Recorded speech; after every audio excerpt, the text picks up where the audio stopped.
Que dire encore de la colonisation des rues,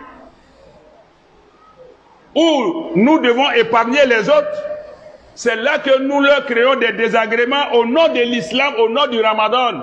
C'est un paradoxe. Des mosquées de circonstances foisonnent, poussent comme des champignons.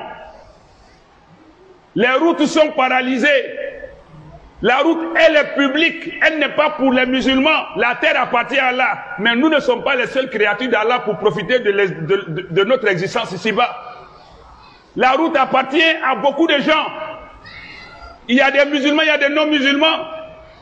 Libérons les voies pour que les gens passent. Pour ne pas que notre religion, le mois béni de compassion, de solidarité, d'amour, de pardon, pour nous ça devient un mois de gêne, d'inquiétude pour les voisins. Et nous jeûnons. Et nous faisons beaucoup d'istighfar, qu'Allah nous accorde son pardon, sa miséricorde. Et c'est pendant Ramadan, à l'approche de Ramadan, beaucoup de mosquées vont voir les forgerons, les ferronniers, pour leur fabriquer des barrières métalliques, et puis ils mettent dessus stop, défense dépassée, stop, interdit de stationner, mosquée. Depuis quand? Votre périmètre, ça c'est pour vous. Mais la route, elle est publique. Même si vous voulez prendre une partie, ça peut se comprendre. Même si ce n'est pas la norme, ça peut se comprendre. Et quand le Ramadan finit, toutes ces mosquées-là s'évaporent. Donc vous êtes venus troubler les gens, fatiguer les gens au nom d'Allah, alors que vous n'êtes même pas fidèles à Allah. Vous êtes abonnés absents à Allah. Les routes sont occupées des mosquées de circonstances. On met des barrières. En cas de danger, les secours vont passer comment?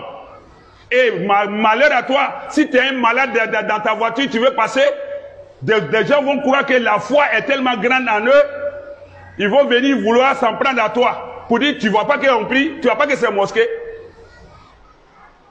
Est-ce que ça appartient à la mosquée? La route appartient à la mosquée. Vous construisez vos immeubles. Des appartements même qui sont dans vos immeubles où les gens payent 100 000 francs par mois, 150 000 francs par mois. C'est plus vaste et plus spacieux que petite boutique que vous donnez à la mosquée en bas de vos immeubles. Allah est pur. Si tu veux donner à Allah, tu donnes. Tu ne veux pas donner, tu laisses.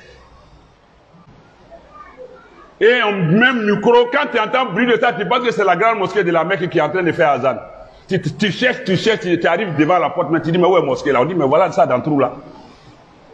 Et c'est ça vous donnez à Allah. Et maintenant le Ramadan arrive. Toi tu ne veux pas donner quelque chose à Allah. Toi tu veux arracher la chose aux autres. Ton terrain. Pourquoi tu ne fais pas tout le bas à la mosquée?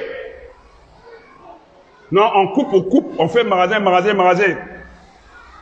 On fait des appartements bien vastes. Ce qu'on donne à Allah c'est petit. Maintenant au Ramadan, on vient occuper la route. Toi tu as refusé de donner 2 chambres salon, 3 chambres. Des magasins à Allah pour que ça soit mosquée. Maintenant Ramadan arrive, toi tu veux que les hommes, c'est pas Allah, hein. Maintenant les hommes n'ont qu'à te donner leur route pour ajouter à ta petite mosquée. Ce n'est pas normal. Sans compter le fait que on fait les ablutions n'importe où et n'importe comment. Quand le Ramadan arrive, on crache partout. On dirait des crapauds qui tombent dans l'eau. C'est désagréable. L'islam, c'est la propreté, c'est la pureté, c'est l'hygiène. Mais quand le Ramadan arrive, au lieu que les autres soient contents de voir le Ramadan arriver, ils sont inquiets.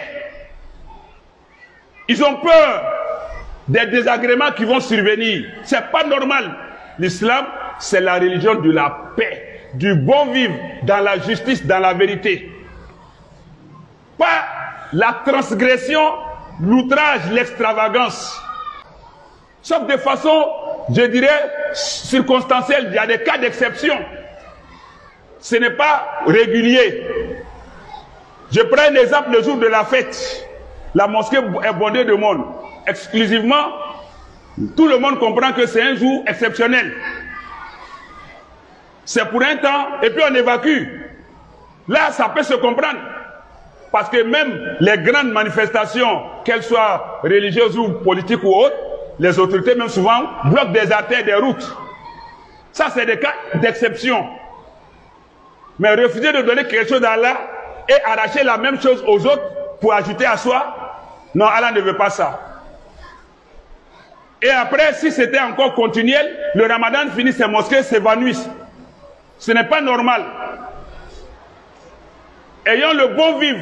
Tout n'est pas de vivre ensemble, mais il faut bon vivre aussi ensemble.